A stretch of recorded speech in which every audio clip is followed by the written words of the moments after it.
Hello. I am not really expecting anyone to watch this necessarily, but I am going to record a podcast episode on my podcast, which is called Guiding You Home. And Guiding You Home is all about coming back to here. This is the person that has all the answers to the test. This is the person that is waiting for you to start listening, right?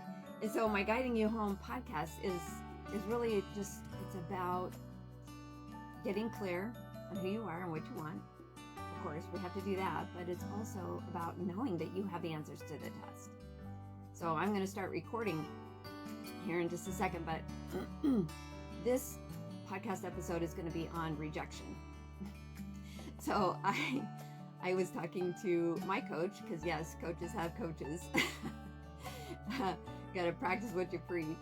But I was talking to my coach, and we were talking about some heaviness in my chest, in my lungs. And your lungs are that's where you hold your grief. And she was like, "What's the grief?" And I was like, scary stuff to talk about. I don't want to talk about it. But it's human, right? So we have to talk about it. And so it's rejection, abandonment, and judgment are all what sit in my lungs. And I sometimes find myself having a really hard time taking a true deep breath. Have you ever, you gotta breathe, but especially when you're under stress, you're like, oh my gosh, I need this thing before, it's too late. And, and I've been working on some very special projects that are deeply connected to my own issues. And so if you can figure out yourself, you can help others. So generally I'm one Sunday ahead of other people's Monday. But in this episode, I really want to address just rejection for now, and I'll dive into the other things. But I was having some study time this morning, and I was really thinking about what my offering is to the world. The world, my circle of influence is very small. If you my followers are just, they're the people that I actually know, like, and trust. So it's okay. But I think it's so important for us to talk about what's going on, why we think what we think. And I will spend the rest of my life figuring out why I think what I think, because I had a whole lifetime of conditioning to discover what it is that I think about, and the conditioning that really didn't serve me, and the conditioning that I have the power to offer to myself as a means of rising to the occasion, fulfilling the measure of my creation, right? And so if we can fulfill the measure of our own creation, how much better can we serve the whole? I have 5 grown children, but they're all still watching.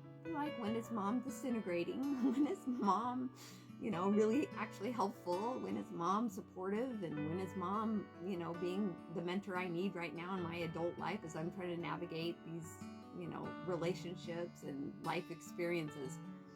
So I hope that I'm offering some value here, because my number one subject, how to figure Teresa out, because I'm very complex.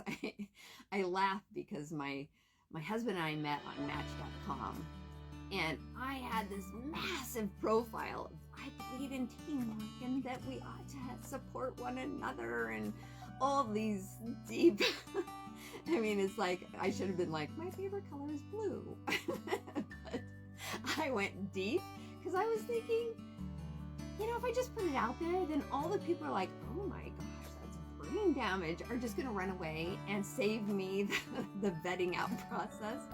So the fact that my husband, who is the only one I actually had ongoing communication with on the platform, kind of overlooked that part of me. He was just like, it's okay. Are you fun? Can you have fun? If you can have fun, we might be a good match, And so our relationship was built on having fun together. And I think he has since learned that that I am a very deep person. I'm not going to talk about the weather. I have nothing to say about the countertop colors or the, like, why, why cars break down. I'm not going to talk about, I can't even think of what the fluffy stuff is. Like, I would just sit there in a room full of people going, I don't know. But when we talk about the deep stuff, our life changes. We can be more effective. We can be happier. We can find the enjoyment. We can find the humor in even our own thoughts and what we think about, and that we are probably taking things too seriously. I would say that if I had, if there was one thing that my husband's taught me outside of how to grow, it's that I take things too seriously, that I can really get bogged down in the serious stuff, and that staying light and having fun and finding balance in my life is really healthy. So thank heavens he overlooked the deep stuff, because now he's just like, okay, you go be deep. I'm going to be up here doing fluffy stuff, and it's got to be okay. Like, it's okay if we're different. So anyway, I'm going to start this podcast episode, and thank you for joining me and watching, because you can always catch it later, obviously, but my Guiding You Home is found on Spotify. It's found on Apple Podcasts, so the Stitcher. There's a bunch of different platforms. So if you're interested in hearing this particular episode, it's going to be episode 30, and I think it's like I'm asking for all the guidance to come in while I'm talking, because I'm not smart enough to do this on my own. I really, whatever comes out during the podcast episode is generally a learning experience for me and for those that are listening. So anyway, okay, so I'm gonna hit start here. Hello, welcome to Guiding You Home. This is episode 30, and we are going to talk about a really, really deep subject called rejection. Ooh, can you feel the energy? Just kind of goes, ugh. It's like, I hate rejection. And this, for me, is something that's come from my past. It's been a big one. And sometimes I feel the grief of rejection in my lungs, because your lungs is where you hold grief. And for, the past 4 years since I left my own fitness studio, I left it, got out of it. It was supposed to collapse so I could find freedom, but at the time I was perceiving there was some rejection there, that, people weren't agreeing with my methodology, or it was possibly a rejection of myself for not being able to wear 10 hats and succeed, and for experiencing burnout. Like, I'm the positive, happy one, I'm fire, I'm energy. Why am I burned out? But you can't do everything in your life, everything without the support. And so through this old story I had of being unsupported was directly linked to rejection, in rejecting my own limitations, rejecting the impact that I wanted to have, in serving the higher good of all. When you offer your gifts, you're really hoping that they are received well. And I think mine were. Like, it doesn't bother me if somebody disagrees really with my methodology. It bothers me if I'm not able to tap into and find agreement with the people that want to disagree. Because I feel like there's this level of that we can come together in an understanding of we're all trying to do our best. We're all trying to give it our best, but when my best wasn't good enough, I think I rejected that I had those limitations. So my perception was always going to be skewed looking at other people, because I wasn't resolving the issue within myself. So this morning, as I was doing some writing, which is my meditation, like, stuff comes out in my writing that I'm like, wow, It was insightful. I needed to hear that from my higher power. I needed that to come through me, because if I don't understand this on a level that will change me, will take out all the garbage. This Friday is garbage day. Today I took out some garbage and it felt good. So as I was talking to myself and my higher power, like, yourself is, you're really smart. Your inner intelligence is that spirit inside of you that makes your arms and legs move, right? And it can affect your brain if you let it, but your brain can also affect your spirit. And so if you're feeling down and negative, your brain had an impact on that. But if you're feeling up and good and energized, your spirit is what's having an impact on your brain. That's how it works. Your body's just the middleman. It's just, hormones up, hormones down, based on the information it's receiving, right? It's like good information, we're feeling good. Bad information, we're feeling bad. Like, that's how that works, right? There's 3 of us, and we're all trying to figure out how to play nice on the playground together. So when I have feelings or thoughts, the thoughts first. It's always thoughts, it's a meaning, and then it has an emotion associated with it. So if the thought is, I have rejection, like, I've been rejected, my parents were emotionally immature, they rejected me as a person, they didn't see my love and light, and my loving them was never enough. Like, the rejection there, the thought comes from fear. It's only coming from 2 places. It's coming from love or from fear. And if it comes from fear, it's not going to have a good result in your body. Your hormones are going to go, that's scary, we're not safe, nervous system is now on fire, fight or flight, freeze or fawn, and then your emotional state is down. Like, your energetic state has a low vibration to it.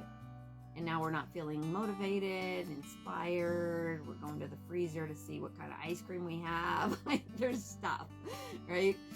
So it's really important that if we feel the low energy of feeling unsupported, thereby making that connection to rejection,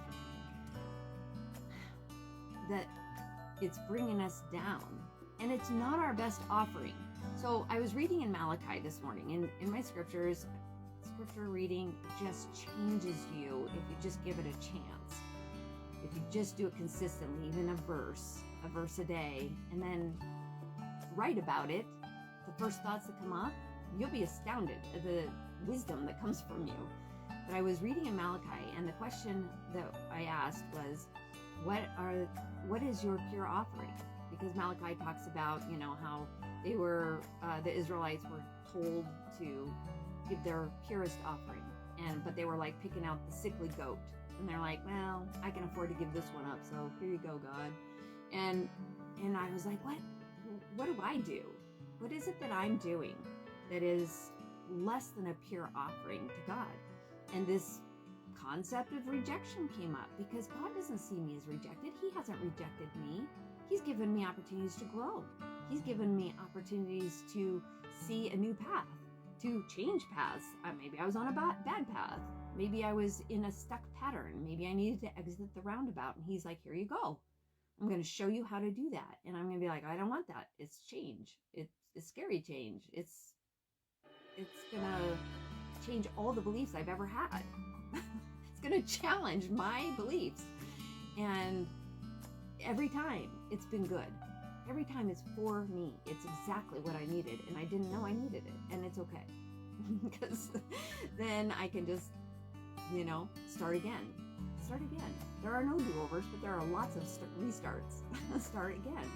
And it's okay. You never can restart too many times, because it just puts you on a better path every single time. If we resist change, we get to keep the problems we've always had, and rejection stays. It stays the same. It's always like, ooh, I don't belong. Ooh, I wasn't invited. Ooh, hey, no one loves me. Ooh, I have to try harder, but it's just not rewarding. Ooh, I'm burned out, so I'm going to give up. Like, rejection happens on so many levels, so many times a day. Somebody doesn't let us on the freeway, we're like, rejected. And then we're like, that guy's a jerk. That guy's not letting me. That guy And then we start blaming instead of taking personal responsibility for our emotions. So if we dive into what that looks like, taking personal responsibility, we're going to look at what is the offering that I am offering the world. What is it, a pure offering, or is it the, spotted goat that's dying? Is it the sickly offering? And I think it's so important to choose, like we have choices, to choose not to feel rejected. That's a big one. Can you choose that? It's like, oh, no, you can't choose it because other people are the ones that are rejecting you. It's like, not really. Maybe that's just a reflection of their own self-rejection. Maybe that's just a reflection of their false beliefs. Maybe that's just a reflection of the struggle they're having today. Or they're just having a bad life. Like it could be the whole thing. But nobody can reject you but you. You can take yourself out of the game. You can unbelong yourself. You can tell yourself that you're not good enough, that you've done too much wrong to right the ship. I mean, we're like 2 days after Twitch committed suicide. And this is like being talked about globally, that there needs to be an awareness. And I have other people in my family that have taken that path. Do you think there was some self-rejection there involved in the depression? Like depression? Okay, let's back up. Suicide. Suicide has how many emotions attached to suicide? The suicide ideology. How many emotions are in there? We'll never know. Like, for those of you that are listening to this, my hands are up in the air and I don't know way, like shrugging the shoulders. How many emotions are involved? We don't know, but I guarantee rejection is in there somewhere, that our offering's not good enough, that we can't overcome the struggles around us, that we have, like the hopelessness and despair has rejection associated with it. Those are all low vibrational energies. They're not wrong because we were given emotions, and we can name every emotion that we've ever had. We can name it. We can touch on it. We can kind of explain it. So they're not wrong. They're just information. Rejection, the emotion of rejection, the way it feels yucky in your gut, I call it yucky gut soup. It's rejection. And it's not good for us. It's a bad diet. If it feels yucky in our gut, it's not good for us. We ate the wrong energy. The energy of rejection is self-imposed. Now, when you're a child and you receive rejection, you're like, your parents are not emotionally connected. They are not accepting you for who you are. They're telling you you don't feel the way you feel.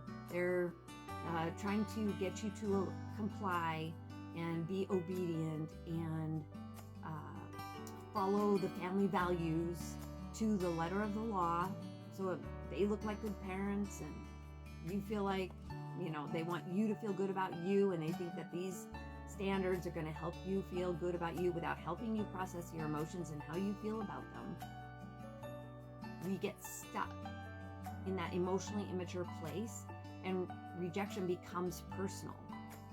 It's like you removed your love from me when I didn't do what you thought I needed to do, so it feels like rejection because you didn't love me in spite of my misunderstandings, my inability to comprehend at a very young age an adult concept. So when this is happening, it's really important to identify and acknowledge that it's the immature you that feels rejected. Because when you came into the world, you were not rejected. Someone kept you. They cared for you. They loved you best they could.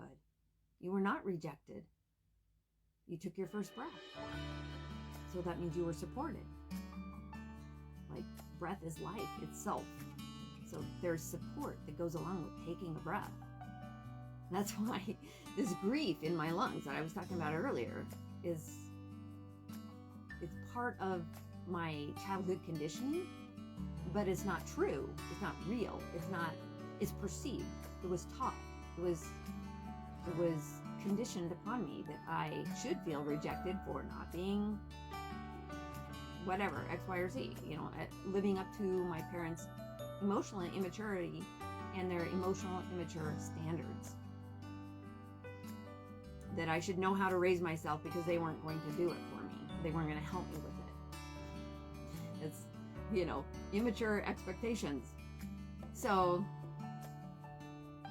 the rejection that lives in us, that's part of grief, loss, despair, hopelessness, even suicidal ideation, is not serving us. It's not how we rise to the potential that's in us to be happy, to enjoy life, to be present, to focus on what we have the power to change. It's an old story, and it's only hurting you. So if we're going to be real, it's not about other people. They didn't reject us. They had already rejected themselves. They were struggling to even own their own lovability. And they were just projecting their false beliefs on us, thinking they were teaching us truth. But if truth feels good and lies feel bad, then rejection falls in that lie category. It comes from fear, not love, right? So the thought you have about, I don't belong, I have no voice, I can't say what I want to say, I can't be myself around the people I hang out with, that's a lie, because it doesn't make you feel good. It makes you feel stuck. If it's keeping your relationships in a really tough place, it's a lie. And maybe you chose people to be with back when you believed rejection was true. And so now you're in relationships, friendships, co-working relationships that are not serving you anymore, because you're like, I'd really love to stop feeling rejected. I would really love to do something different than feel crappy all the time, or even in certain instances. And when it's certain instances, it triggers your nervous system to feel the way it felt the first time you felt rejected. And so you're like, what, 4? You suddenly start operating as if everyone's dangerous and you're going to remove yourself and run away. That rejection, where you take yourself out of the game, it's not serving your higher good, because you're here to fulfill the measure of your creation. There's only one of you. There's not a duplicate anywhere else on earth. You have gifts to share, and your life is waiting for you to stop feeling rejected, and you need to decide that. I am not rejected. Nobody can reject me. Like, I am unrejectable. And that's a fact. But the most detrimental rejection is you of yourself. When you reject you and you decide that you don't belong, you don't fit in, you can't participate, that you have no say in your life or a voice to express, an opinion to have. When you feel that kind of rejection because you can't overcome the world, and you're rejecting yourself and your own limitations, you're doing exactly opposite of your intention when you wake up in the morning. See, nobody's ever gotten out of bed and said, you know what, today I think I'll suck.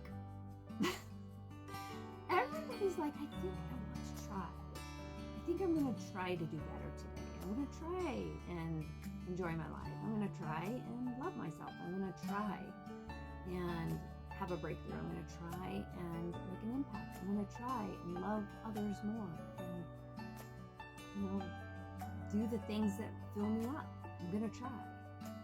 Most of us, 99% of us, wake up, think, I want to do something different. Now, the world's a big place. We can speak about this in real general terms. But if you just take it into application for yourself. And you're not really worried about the one that has a bigger problem than you do. And just apply this to you, because the very first place our brain goes is to everyone else.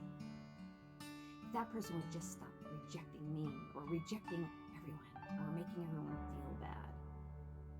But it's not everyone else that we're waiting for.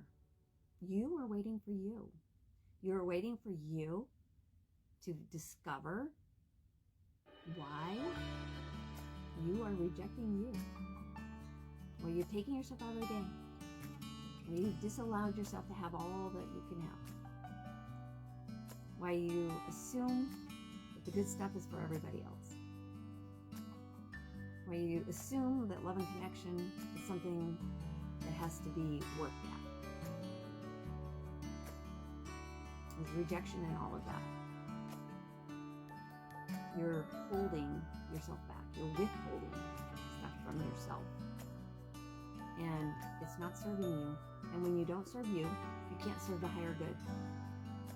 You can't, if you take yourself out of the game, you miss the point altogether of serving the higher good, which is part of enjoying your life first, accepting your limitations first, supporting yourself first, giving yourself a chance to be heard and seen first.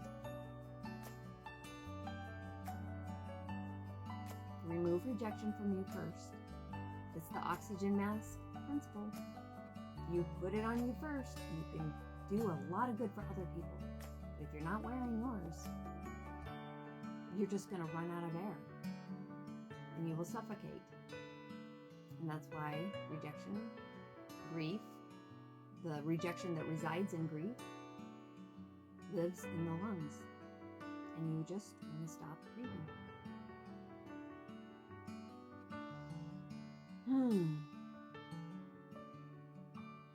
Take a deep breath in. Felt like I just now needed a really big cleansing breath. Take a breath in and breathe. Really, really important part of letting go of rejection. Let yourself belong. Start seeing yourself through God's eyes. Has He rejected you? No, He has not. He has not. Or He would have removed breath from you. And even then, like that's not even true either. I'm going to correct myself here.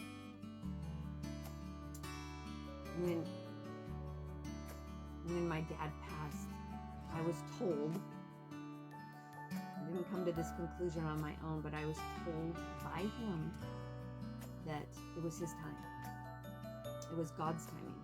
So God's timing is very different. That when breath leaves you on God's timing, He took you home. It wasn't a rejection.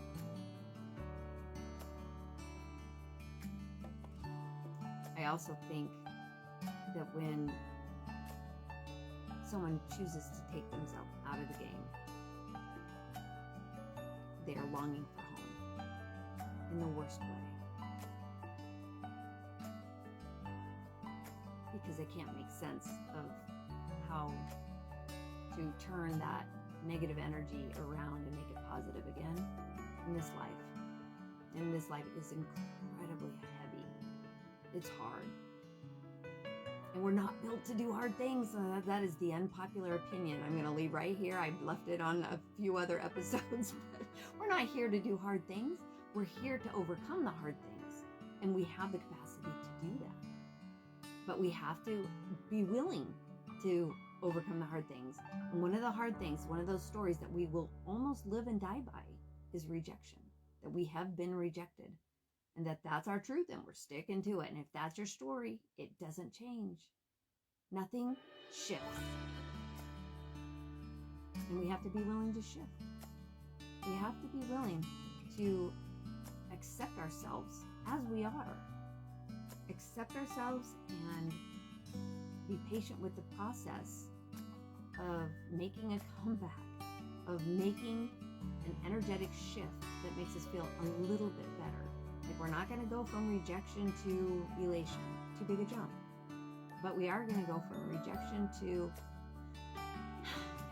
maybe I've been wrong. maybe I'm okay just the way I am. Maybe I was just hanging out with the wrong people. Maybe those people were suffering and I just assumed it was about me. Maybe I took things too personally. Maybe I can let go of that and go do some art. Go do something that really helps me fill in the space. Fill it with a better energy. Because that's where you start. I've been working on me diligently for, I would say, 40 years. Maybe only 35. But today, December 16th was the day that it became crystal clear to me that I no longer have to hold rejection in my lungs. I no longer have to believe that I've ever been rejected.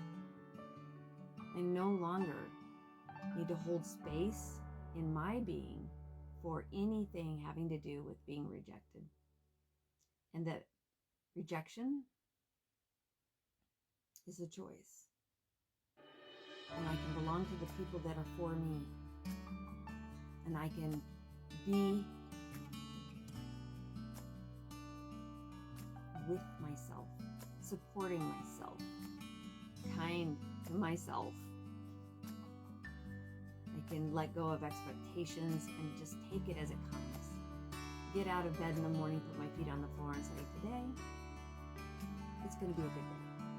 And I will be as kind to myself as I can. And I will. And it lessens the impact of rejection until you can completely say, we're done. We're having a breakup. I'm breaking up with you, rejection. You're not a thing in my life. You can't impact my body, my mind, or my spirit anymore. I choose to see myself the way God sees me, whole, happy, loved, fully accepted, and be at peace with those ideas. Because those ideas are for me, and they're for you. Because that's how we get out of the hole. That's how we climb up, rise up, and fulfill the measure of our creation, is by belonging in a world that has a lot of perceived rejection in it. But if you participate in it, that's on you. If you let go of who you are and stop believing in your true wholeness, that's yours to uncover. That's yours to grow from. So onward and upward, right? We're going to grow. We're going to learn. We're going to believe and accept that we are a work in progress. There's nothing about us that can be rejected. The only thing that's in us is to love. And when you thought you have about I'm good enough as is, tomorrow's going to be better because every day I grow, every day is a new chance to understand something new about myself, how I operate, what I'm here to do, why I love what I love, why I think what I think. Every day is a new opportunity for self-discovery, which means you're only getting better. You're only getting better every day. You're not the same person that you were yesterday. So let's not pretend we are. Let's not operate as if we are. Let's just take ourselves as we are. Grateful for all that has transpired because it's helping us become who we were meant to be. And practice self-love, self-acceptance, because that's the only thing that's for you. And it will help you, first, support yourself, and second, serve the higher whole of all. It's how humanity changes together collectively. So, okay, those are my thoughts for today. Thanks for listening. I'll catch you later.